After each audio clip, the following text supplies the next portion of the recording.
అడిగాడు అది ఇంటనే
రాజీవ్ గాంధీ గారి 33వ వర్ధంతి కుమ్మటిపల్లి నియోజకవర్గంలో హౌసింగ్ బోర్డు కాలనీలో మాల్ జంక్షన్లో రాజీవ్ గాంధీ గారి విగ్రహం వద్ద కాంగ్రెస్ పార్టీకి సంబంధించిన నాయకులందరూ చేసి వారికి నివాళులు అర్పించడం జరిగింది.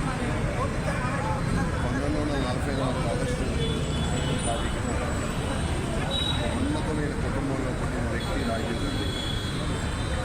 ఉన్నత విద్య కోసం లండన్ నుండి చదువుకుని మరి రాజకీయాలకు అతీతంగా ఉంటూ పైలట్గా ఇండియన్ ఎయిర్లైన్స్లో సేవలందించి తప్పని పరిస్థితుల్లో రాజకీయాల్లోకి అడుగు పెట్టాల్సిన పరిస్థితి అనవచ్చు.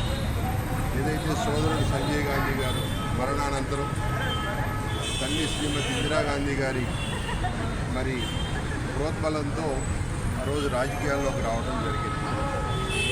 ఆయన రాజకీయాల్లోకి రావడం ఆ రోజు భారతదేశానికి ఒక ప్రశ్నించే నాయకుడిగా, భారతదేశానికి ఒక యువ నాయకుడిగా, పలు దేశాల్లో తిరిగిన ఒక అన్ని అనుభవం ఉన్న వ్యక్తిగా ఆయన రాజకీయాల్లోకి వచ్చి మరి భారతదేశానికి ఒక దిశ చూపించినటువంటి వ్యక్తి రాజీవ్ గాంధీ.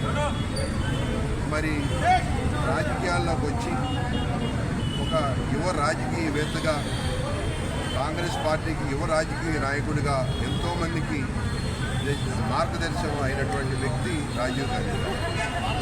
దురదృష్టవశాత్తు మరి మే 21 వారిని శ్రీపెరంబదూరులో బాంబులు పెట్టి పేల్చినప్పుడు అనాథులైపోయిన వ్యక్తి, వాళ్ళ భారతదేశం కోసం ప్రాణాలు అర్పించిన వ్యక్తి రాజీవ్ గాంధీ. వాళ్ళు నిజంగా భారతదేశానికి నేనైతే ఆయన ఒక మహాత్ముడని చెప్తాను.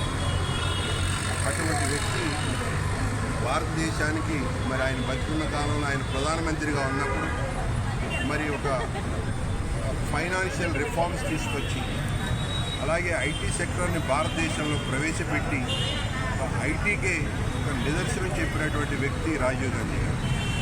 అటువంటి వ్యక్తి వాళ్ళ మన మధ్య లేకపోయినా కూడా మరి వారి తర్వాత వారి శ్రీమతి సోనియా గాంధీ గారు కాంగ్రెస్ పార్టీ పగ్గాలు చేపట్టి భారతదేశంలో కాంగ్రెస్ పార్టీని బ్రహ్మాండంగా ముందుకు తీసుకెళ్ళి 2 సార్లు అధికారం వచ్చినా కూడా ఏమాత్రం ఇదవకుండా భారతదేశం కోసం ఒక గొప్ప వ్యక్తి ప్రధానమంత్రి అయితే బాగుంటుందని తన మరి అవకాశాన్ని కూడా వదులుకొని ఆ రోజు మన్మోహన్ గాంధీ గారిని 2 సార్లు ప్రధానమంత్రి చేసిన ఘనత ఇవాళ రాజీవ్ గాంధీ, ఇందిరాగాంధీ గారి కుటుంబం అని చెప్పచ్చు.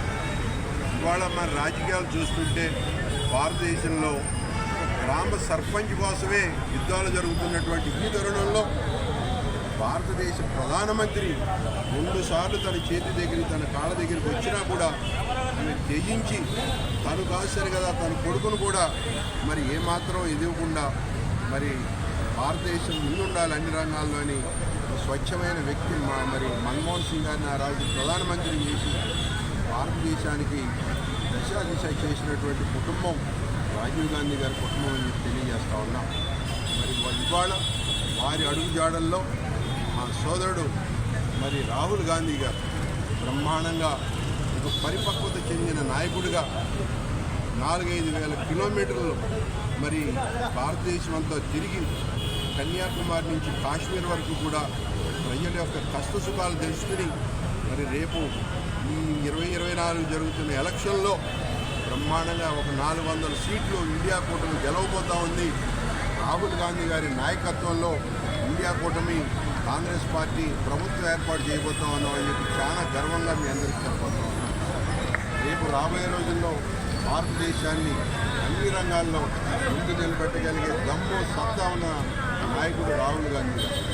కాబట్టి మేము వారి బాటలో ఇవాళ మా కాంగ్రెస్ పార్టీ కుకట్పల్లి విభాగం అంతా కూడా పనిచేస్తామని రేపు రాబోయే రోజుల్లో మరి అన్ని రకాలుగా ప్రజలకు అండదండగా ఉండి ఏదైతే మాకు రాహుల్ గాంధీ గారు, సోనియా గాంధీ గారు సూచిస్తున్న బాటలో నడిచి బ్రహ్మాండంగా ప్రజలకు సేవ చేస్తామని మీ అందరికీ తెలియజేస్తూ మరి ఈ సందర్భంగా మా పార్టీ అభిమానులని, నాయకులని, కార్యకర్తలని అందరినీ నేను ఒకటే కోరుతా ఉన్నా. 10 ఏళ్లుగా మనం ప్రజాపాలనకు దూరంగా ఉన్నాం, ప్రభుత్వానికి దూరంగా ఉన్నాం. ప్రజలు మనకు అవకాశం ఇచ్చారు. రేవంత్ రెడ్డి గారి రూపంలో మన బ్రహ్మాండమైన ఒక ముఖ్యమంత్రి మనకు రావడం జరిగింది. వారి ఆధ్వర్యంలో మనం అందరం కష్టపడి పనిచేద్దాం, ప్రజాసేవకు పునరంకితం అవుదాం. ఏదైతే మీరు 10 ఏళ్లుగా పార్టీని అన్ని విధాలుగా మోసారో, ఎన్ని కష్టాలు నష్టాలు ఎదురైనా అపోజిషన్ పార్టీ మరి అప్పుడు రూలింగ్లో ఉన్న బీఆర్ఎస్ పార్టీ నాయకులు ఎన్ని ఇబ్బందులు పెట్టినా కూడా గెలవకుండా భయపడకుండా కాంగ్రెస్ పార్టీ జెండా మోసి వాళ్ళ కాంగ్రెస్ పార్టీ గెలుపుకు ఎవరైతే కృషి చేశారో వారందరినీ నేను ఒకటే కోరుతా ఉన్నా. వాళ్ళ ప్రజాపాలన సాగుతూ ఉంది రేవంత్ రెడ్డి గారి ఆధ్వర్యంలో. మనందరం కూడా ప్రజలకు పునరంకితం అవుతాం, ప్రజాసేవకు పునరంకితమై ప్రజలకు సేవ చేద్దామని ప్రభుత్వం ఇచ్చే ప్రతి పథకం కూడా ప్రజల్లోకి తీసుకెళ్ళి ప్రజలకు సేవ చేద్దామని చెప్పి మా పార్టీ క్యాడర్ అందరినీ కూడా ఈ సందర్భంగా కోరుకుంటూ ఈ అవకాశం ఇచ్చిన ప్రతి ఒక్కరికి కూడా పేరు పేరున నమస్కారాలు తెలియజేసుకుంటూ సెలవు తీసుకుంటూ ఉన్నాను.